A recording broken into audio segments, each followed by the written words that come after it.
یہ تین خواب جو عورت بھی دیکھ لے وہ اللہ کے بہت قریب ہوتی ہے۔ وہ عورت دنیا میں ہی خوش ہو جائے وہ پکا جنت میں جائے گی، کیونکہ اللہ نے فرمایا کہ یہ عورت بسم اللہ الرحمن الرحیم۔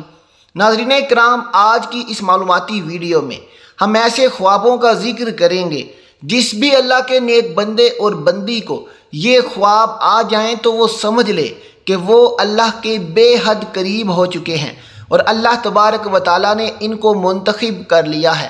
یہ اللہ کے نیک بندے اور اللہ کے ولی ہونے کی دلیل ہوگی۔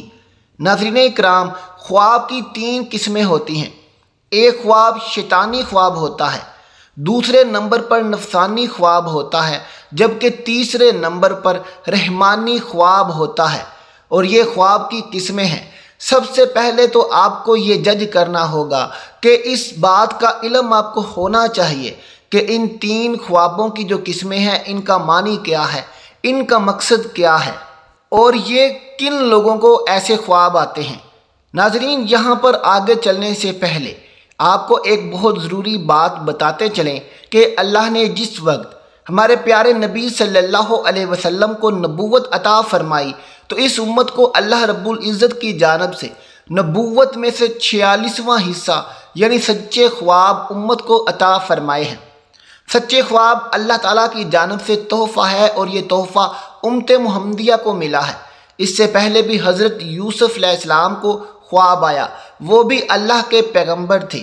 جب خواب آیا تو انہوں نے اپنے خواب کو اپنے والد حضرت یعقوب علیہ السلام کو اس کے بارے میں بتایا تو یعقوب علیہ السلام نے اپنے بیٹے یوسف علیہ السلام سے کہا کہ اپنے خواب کے بارے میں اپنے بھائیوں کو نہ بتانا، کیونکہ وہ حسد کرتے ہیں، اور جب انسان آپ کے ساتھ حسد کرتا ہے، چاہے وہ آپ کا بھائی ہی کیوں نہ ہو، کوئی بھی قریبی رشتہ دار ہی کیوں نہ ہو، اس کو اپنے خواب کے بارے میں کبھی نہ بتانا۔ یہ حکم اللہ کے نبی یعقوب علیہ السلام نے دیا ہے۔ ناظرین، آج کے اس دور میں بھی یہ سمجھنا ضروری ہے کہ جو لوگ طاقت رکھتے ہیں گھر کے اندر، آپ کا بھائی ہے، آپ کے بھائی کی بیوی ہے، اس کے بچے ہیں، اس کے بیٹے ہیں، بیٹیاں ہیں، یا کوئی ہمسایہ ہے یا کوئی بھی اور رشتہ دار ہیں، اگر آپ کے ذہن میں یہ کھٹکا ہے یا آپ کے لیے اس کے ذہن میں حسد ہے، اپنا خواب اس سے کبھی شیئر نہ کرنا۔ یہ آپ کے لیے ایک میسیج ہے۔ ناظرین، سب سے پہلے ضروری بات ہے شیطان اور نفسانی خواب، اور تیسرے نمبر پر رحمانی خواب۔ اب جان لیجئے، شیطانی خواب وہ ہوتے ہیں جن کو اس دنیا کے اندر اللہ سے محبت نہیں ہوتی، اپنے نبی سے محبت نہیں ہوتی، دنیا کے آگے پیچھے لگے رہتے ہیں، نہ وہ نمازی ہوتے ہیں، نہ قرآن کو پڑھتے ہیں، اور نہ ہی انہیں کوئی دین کا علم ہوتا ہے۔ اب یہ ساری زندگی شرارتوں میں بیٹھتا ہے۔ ایسے لوگوں کو جب کوئی خواب آتا ہے تو وہ شیطان ہی کے خواب ہوتے ہیں۔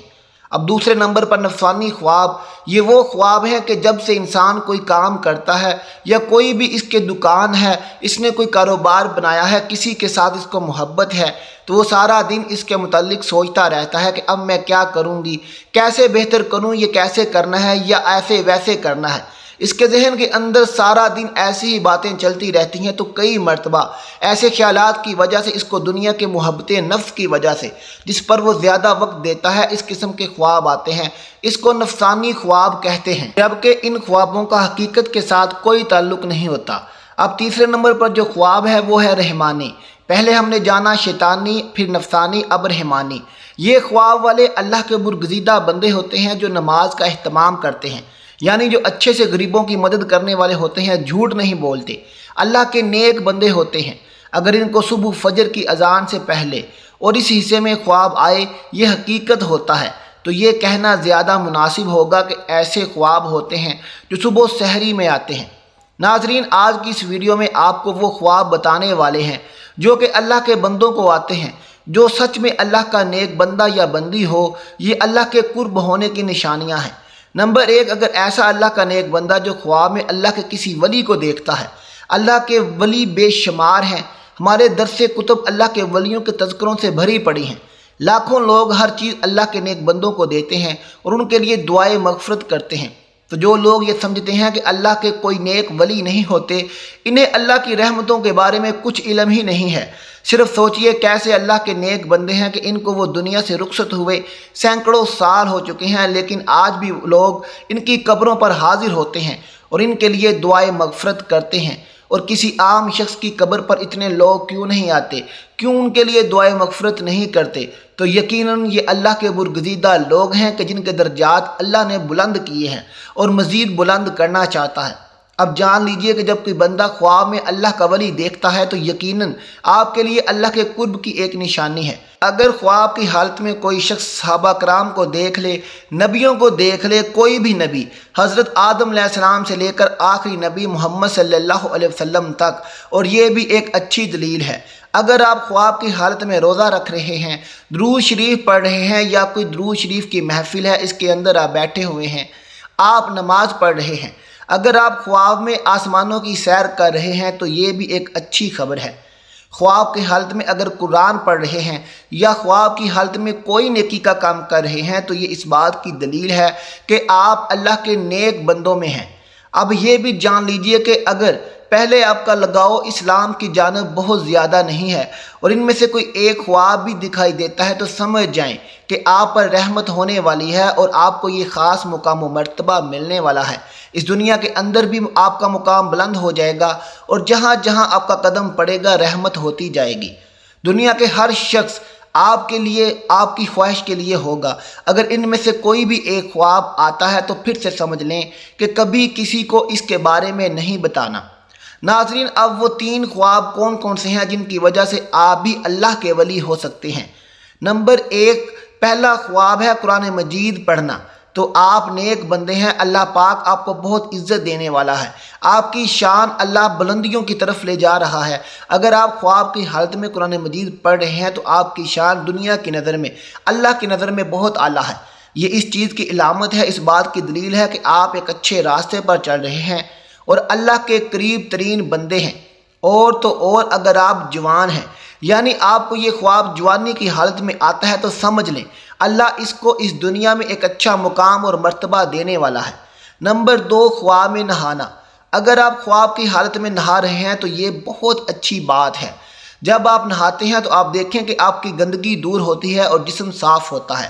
جب آپ نہا کر باہر نکلتے ہیں تو بہت تازہ ترین محسوس ہوتا ہے اور آپ کا دن بہت اچھا گزرتا ہے۔ آپ اللہ کی جانب بڑھیں گے، آپ نیکی کی طرف رواں دواں ہیں۔ آپ ایسے مقام پر چڑھ چکے ہیں جہاں پر ایک اللہ کے نیک بندے ہوتے ہیں، انہی کو یہ خواب نظر آتے ہیں۔ تو اس خواب کی دلیل ہے کہ جوانی میں اللہ آپ سے بے شمار گندگی دور کرنے والا ہے، آپ کی عزت اعلیٰ مرتبے پر پہنچانے والا ہے۔ اور اگر یہ خواب آپ کو بڑھاپے میں آتا ہے تو آپ سمجھ لینا اللہ آپ کی گزری ہوئی اور آنے والی بقیہ زندگی سے بھی گندگی کو دور کر دے گا۔ نمبر 3، مصلی پر بیٹھ کر رونا۔ اگر آپ مصلی پر بیٹھے ہیں اور گڑ گڑا کر رو رہے ہیں اور اللہ رب العزت سے دعائیں مانگ رہے ہیں اور اللہ کے سامنے زار و قطار رو رہے ہیں اور اللہ کے سامنے ہاتھ اٹھا کر اللہ سے اپنے گناہوں کی معافی مانگ رہے ہیں، ایسا خواب اس بات کی دلیل ہے کہ آپ اللہ سے مانگ رہے ہیں اور اللہ پاک ہے۔ یہ خواب اللہ ان بندوں کو دکھاتا ہے جو بندگی کرتے ہیں، جو اللہ کے سامنے رو رو کر گڑ گڑاتے ہیں۔ جب سب لوگ سو جاتے ہیں، جو لوگ اٹھ کر اللہ کی عبادت کرتے ہیں، اپنے گناہوں کی معافی طلب کرتے ہیں، تو اللہ ایسے لوگوں کی تمام دعائیں قبول کرتا ہے، ان لوگوں کو اپنے خاص بندوں میں شامل کرتا ہے تاکہ ان لوگوں کو یہ پتہ چل سکے کہ اللہ ان سے راضی ہے، ان سے خوش ہے۔ اگر ایک عام آدمی کی بات کریں تو وہ رات کے کسی بھی پہر میں اٹھ کر اللہ کی عبادت کرتا ہے تو وہ مسلسل نہیں کر پاتا، وہ کسی نہ کسی وجہ سے رک جاتا ہے۔ لیکن اللہ والا کچھ بھی حادثہ ہو جائے، اس کی طبیعت خراب ہو جائے، اس کا دل کرے یا نہ کرے، رات کے پہر اٹھ کر اللہ کی عبادت ضرور کرتا ہے اور اپنے گناہوں کی معافی مانگتا ہے، اللہ کو راضی کرتا ہے، اور ایسا شخص اپنی ساری زندگی اللہ کے راستے میں گزار دیتا ہے، اور یہی ہوتی ہے اللہ کی خاص کرم نوازی۔ تو اگر آپ میں سے کسی کو یہ خواب آئے تو آپ اللہ کا شکر ادا کریں، اللہ کے سامنے جھک جائیں، اللہ کے سامنے گڑ گڑا کر دعا مانگیں۔ یہ اللہ تعالیٰ کی طرف سے خوشخبری ہے کہ آپ اچھے انسان ہیں اور آپ کی عزت اس دنیا میں بڑھنے والی ہے۔ اس دنیا کے اندر کامیابی قدموں میں آئے گی اور آخرت میں بھی آپ کو ایک عظیم الشان مرتبہ اللہ رب العزت عطا فرمائے گا۔ ہمیں چاہیے کہ نماز کی پابندی کریں، قرآن کریم کی تلاوت کریں، تہجد کا اہتمام کریں، انشاءاللہ تعالیٰ آپ سے اللہ پاک راضی ہو جائے گا۔ اللہ پاک ہمیں دین کی مکمل سمجھ نصیب فرمائے اور ہمیں نیکوکاروں میں شامل کرے، آمین ثم آمین۔